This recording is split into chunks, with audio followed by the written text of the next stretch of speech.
뭐 미국이나 일본이나 오히려 일본 주식이 조금 더 비싸진 것 같아요. 이제는 예, 네, 네. 발을 들여놓는 건 필요할 것 같아요. 예컨대 네.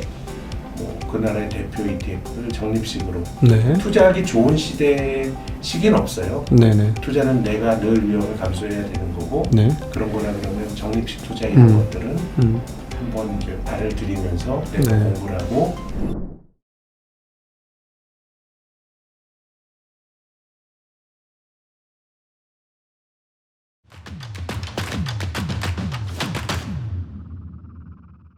여기서 이제 조금 저는 생각을 좀 바꿔봐야 할 부분이 이제 온 것 같은데 대표적으로 일례가 사모펀드에 대한 우리가 시각을 좀 바꿔야 되지 않을까 하는 생각이 들어요. 제가 이제 아주 저 가까운 회사가 사모펀드에다 건물 하나 팔았어요. 그런데 참 놀랍게도 어떤 일이 벌어졌느냐, 물이 조금씩밖에 안 나오는 거예요. 물도 아끼는 거예요. 그러니까 사모펀드를 직접 그 사모펀드에서 소위 말하는 점령군이라고 표현되는 어떤 회계를 조직해서 들어가서 핸들링하는 그런 팀들이 있고, 사모펀드에 회사를 구조조정하는 팀들이 이렇게 들어가는데, 우리가 IMF를 겪다 보니까 사모펀드 이런 거 되면 회사를 다 털어먹는 이런 것만 자꾸 생각하고 옛날 LBO 생각만 하는데, 실제로 요즘에 사모펀드들은 들어가면 어떻게 되냐면 자본 효율의 극단화를 추구하는 경향성이 있더라고요. 그러니까 허투루 돈 쓰는 거를 다 잘라버리는 거죠. 예를 들자면 사모펀드가 어떤 회사 법인을 장악하게 됐을 때 그 법인의 대표가 기존의 오너였으면 법인 차를 가지고 사업도 하지만 아마 주말에 놀러를 다닐 수도 있을 것 같아요. 예. 근데 아마 사모펀드가 들어가면 업무에 관련된 마일리지는 우리가 차량 비용을 대주지만 그 외의 마일리지는 당신이 하세요. 이렇게 될 수도 있을 것 같거든요. 네. 실제로 제가 그런 얘기를 들었고. 네. 그러면 사실 한국은 산업자본이 그동안 여기까지 이끌어준 건 맞지만 이제 가지고 있는 돈 갖고 제 기능을 못하는 거잖아요. ROE가 떨어진다는 거는 갖고 있는 돈 갖고 돈값을 못하는 거잖아요. 다른 사람한테 맡기면 15% 수익 나는데 얘한테 맡기면 5%밖에 수익이 안 나. 그러면 그 자본 효율성을 극단적으로 높일 수 있는 집단, 일례로 사모펀드나 이런 쪽이 회사를 장악해서 그 하는 것들에 대해서 조금 사람들의 생각이 바뀌어야 되지 않을까 하는 생각이 들어요. 그래야 ROE가 높아지고 그래야 주주권이 높아지고 당연히 그런 거 아닐까? 주주라는 건 사실은 아까 모두에도 말씀드렸습니다만 내 돈을 너가 더 잘할 것 같으니까 맡긴 건데 보니까 나보다도 수익률이 더 나죠. 그러면 사실은 철회해야 되는 거잖아요. 투자를 어떤 측면에서 보면. 그래서 어떻게 생각하시는지 궁금합니다. 글쎄요, 뭐 사모펀드가 일단 들어가게 되면 기존 직원들은 다 긴장한다는 거 아니에요? 네. 80년대부터 미국이 어쨌든 뭐 사모펀드 80년대 미국의 경영 혁신이라는 게 네. 뭐 M&A, 또 리스트럭처링, 구조조정, 또 다운사이즈 그냥 줄여가지고 군사를 빼는 거니까. 네. 실은 뭐 사모펀드에게 팔린다라고 하는 거는 기업이 문제가 있는 경우인 경우들이 많고 네. 그 문제를 해결함으로써 밸류업을 시키는 게 사모펀드의 이제 비즈니스 모델이니까 네. 거기에 대해서 어느 정도 이제 군사를 빼고 뭐 이런 것들은 저는 뭐 나름 자본 효율성을 위해서 맞는 것 같고 네. 다만 이제 그 앞서서 이제 일본의 게이달렌에 있는 사람의 이제 문제의식은 네. 그러면 자본 효율성을 높이는 게 맞는 거냐 네. 아니면 일본식으로 뭐 고용을 뭐 운정적인 어떤 고용 구조를 가지면서 네. 기업이 일종의 그 사회 보장처럼 하는 게 이건 선택의 문제예요. 네네. 근데 이제 제 생각에는 일본이나 한국처럼 자본 효율성이 떨어진 나라는 네. 이제 그런 식의 어떤 주주권 행사 쪽에서 자본 효율성을 높이는 게 저는 저도 순기능이 많다고 생각을 하는데 네네. 이제 그런 과정들 속에서 이제 코스트라고 하는 게 경제가 굉장히 단기적으로 돌아가게 되고 그럴 수 있죠. 뭐 사모펀드도 이것이 고잉 컨선으로 그 기업을 계속 가져간다라기보다는 네. 기업 가치를 높여서 파는 게 목적이죠. 엑시트하는 게 네. 그들의 목적인데 그들도 기본적으로 아주 장기주의는 아닌 거예요. 그러니까 예. 비용을 낮추게 되고 이제 그런 어떤 코스트를 치러야 되는 거고 그래서 저는 뭐 세상에 우리가 어떤 선택을 할 때 다 좋은 선택은 없어요. 네. 어떤 선택을 했을 때 거기 따른 기회비용이 따라오는 건데 네. 그렇게 본다 그러면 이제 우리나라의 경우에는 뭐 사모펀드로 표현하셨지만 금융시장이나 이런 요구, 네. 이런 요구로부터 이런 요구가 가질 수 있는 자본 효율성의 개선이 가지는 순기능이 더 많다라고 저는 뭐 생각합니다. 근데 이제 딜레마가 사업권을 말씀하셨는데 결국은 주주권 행사는 기관 투자가들이 네. 소액 투자자들의 그 힘을 모아서 하는 거예요. 네, 그렇죠. 근데 이제 한국의 딜레마는 그걸 할 수 있는 기관 투자가가 없다는 게 큰 딜레마입니다. 그렇죠. 예. 기관 투자자들 만나면 맨날 한탄만 합니다. 이제 얼마 남지도 않았지만. 예, 자산운용사가 너무 아, 약하고 네. 액티브 펀드가 너무 네. 힘이 약해지고 하는 거기 때문에 뭐 일본도 뭐 비슷한 길을 걷지 않았겠어요. 네. 그래서 이제 결국은 일본은 그 미국계 자본, 네. 미국계 자본의 어떤 그런 플레이를 용인함으로써 뭔가 매기를 푸는 것 같고요. 네. 그러니까 이제 여러 가지 도전들이 이제 있는 거겠죠. 우리나라도 아까 말씀드린 것처럼 이 사모펀드가 개별 기업을 이렇게 한다 그러면 야 금융시장에서 머니게임하는 사람들이 평생 일본 기업을 공격하는 게 맞아? 네, 그런 생각을 그동안 하죠. 한국 분들은. 네네. 두 번째는 그 외국계 자본이 만약에 이제 한국에서 했을 때 네. 한국이 가지고 있는 특유의 그 내셔널리즘 이런 것들이 발동할 수 있는 것 같아요. 네네네. 이제 주가 올라가는 건 저는 굉장히 좋은 현상이라고 생각하는데 결국 이게 지속이 되기 위해서는 우리가 불편한 것들을 좀 받아들여야 되는 측면이 있는 것 같고 일본은 이제 그런 것들을 받아들이면서 주가가 올라가는 것 같고 네. 한국은 이제 그런 것들은 아직은 물음표를 찍어놓고 뭔가 어떻게 진전될지를 좀 지켜봐야 될 변수라고 봅니다.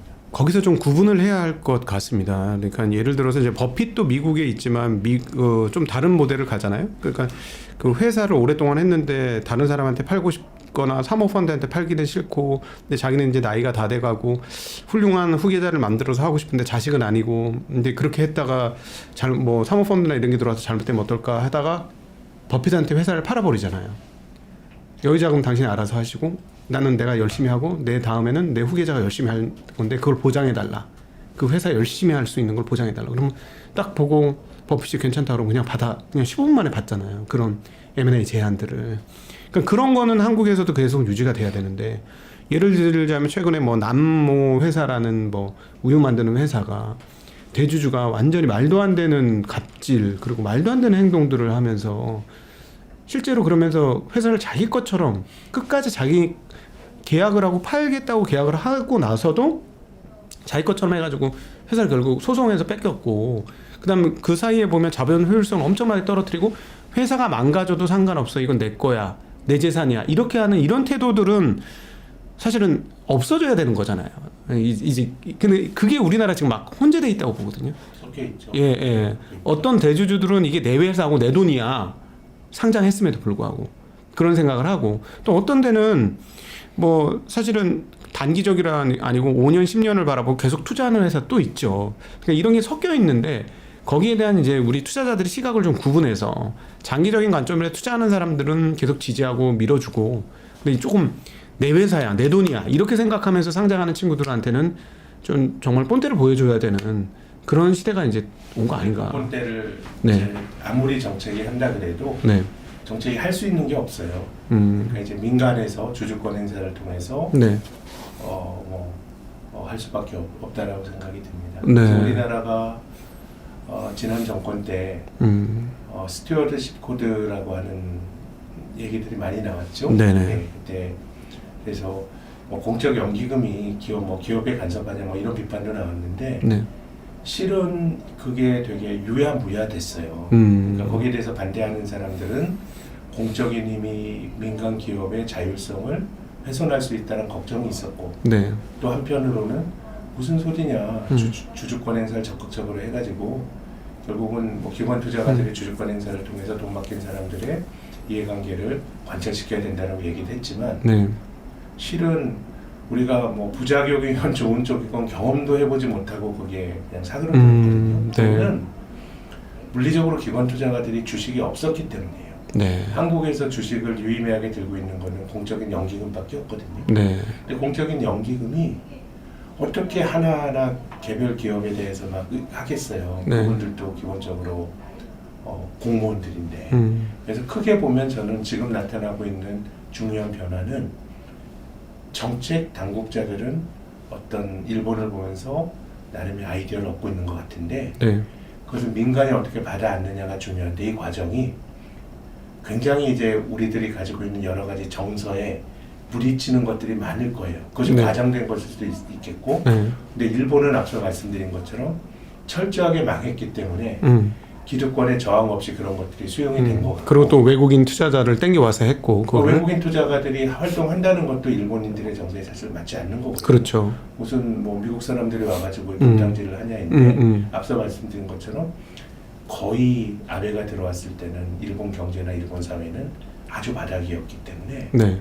더 이상 뭐 어떻게 할 수가 없는 거예요. 그런 상황에서 이제 외적인 자극에 대한 수용도가 높았는데 한국은 어떻게 보면 사실 그런 정도는 아닌 것 같아요. 네. 그런 정도는 아니기 때문에 저는 이게 진행되는 과정에서 저는 뭐 이게 어느 쪽으로 갈 것이다 잘 모르겠어요. 어쨌든 저는 주주권 행사가 강화되는 쪽으로 가면 거기서 비롯이 되는 뭐 다소의 부작용이 있더라도 전체적으로 보면 순기능이 많을 거라고 생각하는데 그런 과정들 속에서 여러 가지 저는 도전들이 많지 않을까 하는 생각입니다. 지금 말씀드리면서 참 답답한 게 그 개인들이 역량을 모아서 주주권을 행사한다?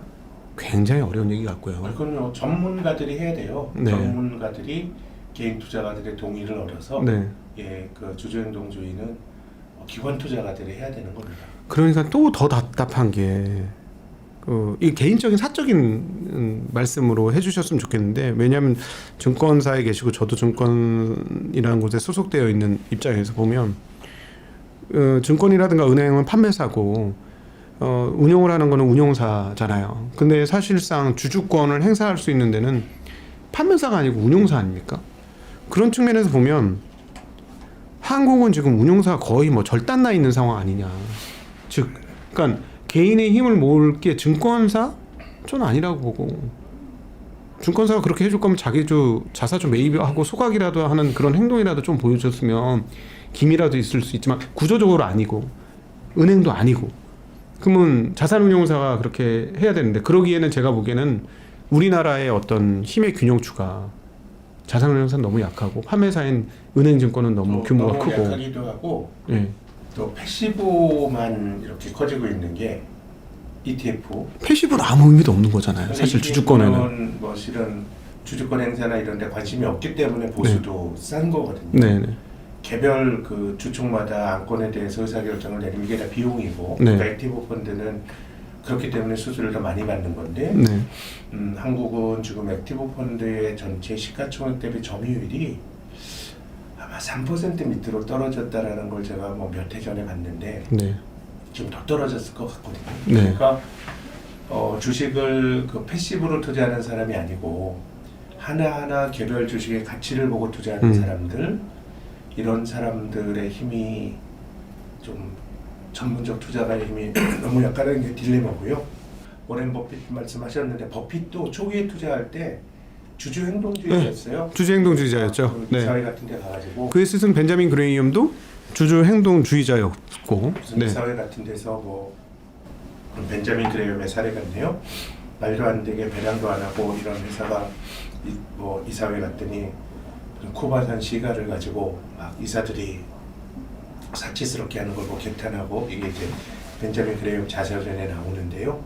그래서 어느 정도 저는 주주권 행사 주가가 제대로 좀 이제 리레이팅이 되려 그러면 주주권 행사가 중요하고 이런 것들이 단지 주식시장의 변화뿐만이 아니라 어떤 소유 혹은 상장된 기업의 어떤 공적인 책무 네.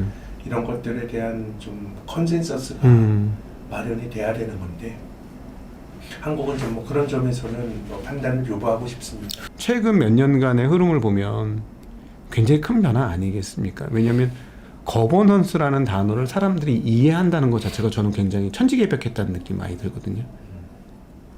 저도 옛날에 어렸을 때 거버넌스? 그게 뭔데? 이랬던 기억이 나는데 요즘 사람들이 거버넌스? 기업 지배구조? 이런 얘기를 하면 맞아 그거 잘못됐어 이렇게 응답하는 사람들이 굉장히 많은 것 같습니다. 이게 이제 유튜브의 어떤 양해 효과가 아닌가 하는 그런 이런 어떤 마이크로 미디어의 양해 효과 아닌가 그런 생각이 많이 드는데요. 네, 뭐 주식은 그게 절대적으로 중요해요. 우리가 흔히 성장하는 나라에 돈을 투자하면 네. 뭐 돈을 벌 수 있다 이런 이제 기대가 있죠. 성장이라고 하는 거는 투자에게 그냥 매혹적인 개념인데 네.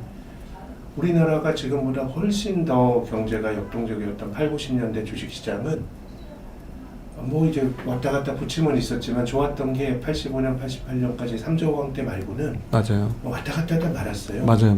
그럼 중국, 우리가 2006년, 7년도에 아주 눈칫돈이 중국으로 갔죠. 이제 중국이 크니까 내 돈을 성장하는 나라에 묻어서 돈을 불려보자라는 건데 실제로 뭐 2007년 중국 투자 붐이 이제 한 15년, 16년 지났지만 그때 투자자들이 가졌던 판단이 틀리지 않았어요. 뭐 중국 경제가 어렵다 그래도 미국과 비교하면 성장을 더 했죠. 그렇죠. 또 그 중국의 상장사들의 이익 증가율이 미국 S&P 500보다 더 높았어요. 네네. 그럼 성장은 했잖아요. 네. 근데 왜 미국 주가 계속 올라가고 중국 주가 반토막이 됐냐 그러면 주식이라고 하는 거는 성장하는 나라에 투자하는 거는 그 나라에 상장된 기업이 돈을 벌 가능성이 높지만 네. 이 번 돈이 주주들에게 잘 넘어오는 일련의 과정이 말씀하신 거버넌스예요. 네. 그래서 거버넌스가 엉망인 나라는 잘 안 되죠. 우리나라 8, 90년대 그 역동성이 있었지만 분식회계 만연했고 네. 대우그룹 뭐 3대 재벌이 분식회계로 네. 그냥 날아간 거 아닙니까? 네네. 그리고 정치가 기업을 압박했죠. 네. 80년대 중반에 10대 재벌이었던 국제상사 같은 거 네. 정권에 눈밖에 나니까 그냥 대그룹이 그냥 해체를 버리고 네. 그럼 중국도 보면 저는 뭐 네. 최근에 그런 소리가 조금 덜 나오고 있습니다만은 공동부유 네. 그거는 그들의 권리예요. 네네. 중국 사람들이 자기들이 그렇게 살겠다 그러면 저는 뭐 그들이 선택한 권리를 가지고 있다고 생각하는데 투자자의 입장에서 보면 이게 좋은 변화가 아니죠. 뭐 알리바바에서부터 사교육 배달에까지 안 건드리는 게 없었잖아요. 네네. 그러니까 주식이 안 되는 거예요. 그렇죠. 그래서 주식이라고 하는 건 본질적으로 지배 구조가 되게 중요하다. 네. 우리가 주식을 샀다 그래서 그 기업의 경영에 참여하는 건 아니에요. 네네. 우리는 소유권을 갖고 있지만 경영은 다른 사람들이 이 사람들이 주주들의 어떤 권익을 잘 지켜줘야 되고 그래서 우리가 투자자들이 늘 보시는 공시제도라는 것도 어떤 그 기업의 임직원들에 대한 주주들의 감시제도예요. 네. 중요한 일 있으면 너네 주주들에게 알려. 주식 들고 있는 사람이나 투자를 고려하고 있는 예비 주주들에게 알리라는 거예요. 네. 그래서 공시 제대로 잘못하면 페널티를 받잖아요. 네네. 그렇기 때문에 이런 일련의 과정들이 결국은 지배구조와 관련돼 있는 것 같고 그래서 우리가 일본에 대해서 좀 진지하게 네. 여러 가지 구조를 비슷했고 좀 스터디할 필요가 있다고 생각합니다. 그 네네. 변화를 일본은 뭐 주가만 놓고 보면 어쨌든 그 효과를 보는 것 같고 네. 또 일본 사회에서 주식은 올라가지만 우리가 좀 뭐 잃어버린 것도 있다라는 주장도 있는 것 같아요. 네. 뭐 앞서 말씀드린 것처럼 다 세상은 밝은 면 어두운 면이 있는 건데 예. 근데 우리는 투자자의 관점에서 이야기를 하는 거니까 네네. 그런 관점에서 보면 좀 일본의 사례들을 잘 스터디하고 네. 아무튼 일본에는 있고 한국에는 없는 거는 아직까지 민간의 힘이고 네. 거기에 대해서는 지금 각동현님께서 좀 긍정적인 점을 말씀해 주신 것 같고 네. 저는 아직은 좀 유보적이다. 유보적이다. 뭐 그런 생각입니다. 아. 된다 안 된다 이런 잘 모르겠고요. 네. 다만 좀 여러 가지 도전이 있지 않겠나 그런 생각입니다. 네. 좀 제발 좀 잘 됐으면 좋겠습니다. 왜냐면은 개인들의 이제 자산 형성의 방법들이 너무나 줄어들어서 저는 개인적으로는 주식 안 하고 자기 일 열심히 해서 잘 사는 게 더 좋다고 봐요. 개인적으로는. 자기 일만 열심히 해서 평생 보람되게 그 일 속에서 보람을 느끼면서 사는 게 훨씬 더 좋다고 보는데 요즘에 이제 상황들이 자산 관리를 네. 이게 뭐 어떻게 보면 우리가 노동으로 돈을 벌 수 있는 게 그 프락시는 뭐 국민 총체적인 소득이나 네. 아니면 GDP 성장률인데 왜냐 우리 성장률이 뭐 한 10%씩 하다 지금 한 2% 되는 거 아닙니까? 네, 그렇죠. 근데 이제 뭐 성장률을 조금이라도 더 끌어올리려고 막 이제 정부가 재정도 쓰고 해서 성장률을 뭐 0.1%, 2% 끌어올린다 치면 우리 이게 GDP 규모가 한 2,200조 정도 되니까요. 그렇게 뭐 재정을 쓰고 논란이 많은 재정 속에서 한 30조, 40조 정도 부를 키우는 거예요. 네. 근데 가계 금융자산은 5천조 원이 되거든요. 실무 경제는 2,200조고. 네. 그 한국은 어떻게 보면 이제 금융 쪽에서 얼마나 자산을 잘 네. 방어하고 예. 키워내느냐가 우리가 노동을 통해서 부를 늘리는 것도 우리가 열심히 고민을 해야 되겠지만 훨씬 더 쌓아놓은 자산이 많은 나라가 됐습니다. 예를 들어서 말씀하셨듯이 개인들의 금융자산 5,500조가 연 한 5% 정도의 활동성으로 성장을 해준다면 진짜 어마어마한 거네요. 그럼 이게 GDP가 뭐 몇 퍼센트 성장하는 효과가 있는 건 GDP가 10% 성장하는 효과가 있는 거니까요. 네네. 그러니까 이거를 우리가 이제 뭐 꼭 그 노동을 통해서만 돈을 벌어야 한다라고 하면 뭐 그 자체의 신성한 가치는 우리가 늘 가져가야 되겠지만 뭐 금융이라든가 이런 걸 바라보는 위선 이런 것들 저는 많이 걷어내야 된다고 봐요. 네. 그러니까 어느덧 우리나라가 다른 나라하고 비교를 해보면 3대 부잣집이 되긴 한 거네요. 그렇죠. 재산이 굉장히 많이 있어요. 성공적으로 네. 이렇게 자산이 축적된 나라가 어디 있어요. 네. 우리나라는 성공적으로 지금까지 해온 거고 이제 앞으로 더 잘하기 위해서 고민을 네. 해봐야 되는데 일본도 어쨌든 우리보다 먼저 성공했고 네. 먼저 쇠했고 네. 그런 나라들이 이제 나타나는 변화이기 때문에 우리가 좀 한번 일본을 최근에 한두 달이 아니고 네. 일본은 이 실험을 앞서 말씀드렸던 이토 리포트로 하면 이미 10년 하면서 네. 뭐 주주행동주의나 이런 거에 대한 수용도도 높아지고 하면서 네. 그 과실이 지금 나타나고 있는 것 같습니다. 그러면은 이제 어떻습니까? 그 일본도 해외 투자가 굉장히 많잖아요. 한국은 뭐 한국 빼놓고 해외 투자만 하냐 뭐 이렇게 생각하실 수도 있는데 해외 투자에 대해서도 좀 긍정적으로 보고 자본 배치를 좀 할 필요가 있겠네요. 그럼요. 지금은 여전히 제가 자료 하나 만들면서 보니까 그 가계가 작년도 그 주식 거래 대금이 해외 주식 많이 하는 것 같지만 네. 한국 코스피 코스닥 전체 거래 대금의 5%대예요. 아직 20분의 1이에요. 네. 그러니까 조금은 뭐 투자가 좋은 게 또 한국의 성장이 둔화가 되면 또 다른 쪽에서 기회를 볼 수 있는 거기 때문에 예.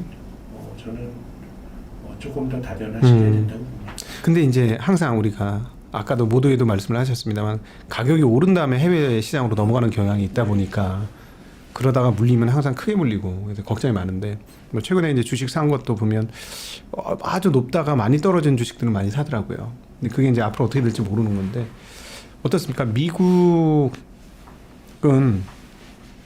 앞으로 뭐 장기적으로 좋을 것 같긴 합니다만은 단기적으로는 역사적 고점을 찍었어요. 밸류에이션 부담은 좀 없습니까? 뭐 미국이나 일본이나 오히려 일본 주식이 조금 더 비싸진 것 같아요. 이제는 예, 네, 네. 아베노믹스 이후로 주식이 좋았다고 말씀드렸는데 니케이 225 기준으로 PER이 26배, 한 25배 정도가 상단이었고요. 예. 그래서 지금 이거는 투자는 전 아주 장기적으로 네. 뭐 해야 되는 건데 이걸 뭐 해외로 자산을 다변화시켜야 된다고 해서 지금 꼭 뭐 어떤 포지션을 잡거나 이런 건 아닌 것 같고 예. 근데 어쨌든 발을 들여놓는 건 필요할 것 같아요. 예컨대 네. 뭐 그 나라의 대표 ETF를 적립식으로 네. 내 가진 돈이 내 가진 돈을 한 뭐 20-30번에 나눠서 산다 이런 것들이 투자에 이제 관심을 기울이는 거니까 네. 투자하기 좋은 시기는 없어요. 네네. 투자는 내가 늘 위험을 감수해야 되는 거고 네. 그런 거나 그러면 적립식 투자 이런 것들은 음. 한번 이제 발을 들이면서 내가 네. 공부를 하고 그 자산에 대한 이해도를 높이고 한다 그러면 저는 뭐 나누어서 한다 그러면 투자하기 또 좋은 시기도 없지만 투자 못할 시기도 없다고 생각합니다. 네. 예. 자, 혹시나 우리 이제 이렇게 이제 1번을 통해서 과연 우리 자본시장이 어떻게 돼야 할 것인가에 대한 이야기를 오늘 많이 나눠보았고 각도기의 성토도 중간에 많이 들으셨습니다. 끝으로 우리 그 시청자분들한테 해주시고 싶으신 이야기 있으시다면요? 이제 저는 이게 자기 강화적으로 세상이라고 하는 게 내가 바뀌면서 또 주가도 올라가고 이런 자기 강화적인 메커니즘이 작동할 수 있다고 생각합니다. 이 주식이라고 하는 건 그냥 종이 쪼가리가 아니라고 생각해요. 네. 뭐 사다 팔았다는 종이 쪼가리라고 생각하면 저는 그런 투자는 장기적으로 좀 좋은 성과를 보기 어려울 것 같고 이게 네. 하나의 소유권 증서고 네. 거기에 대해서 우리가 진지하게 생각을 한다 그러면 뭐 이런 것들이 코리아 디스카운트를 완화시킬 수 있는 또 계기가 될 수 있을 거라고 기대하고 있습니다. 네. 우리 기대하시는 것처럼 저희 나라가 좀 변화되면 좋겠습니다. 근데 우리 김학균 센터장님은 정말 그런 측면에서 보면 사회적으로 훨씬 더 이게 인정받으셔야 되는 분인데 오히려 시장이 좀 어두워서 제가 보기엔 다 인정을 못 받고 계신 분이 아닐까 하는 그런 생각도 많이 듭니다.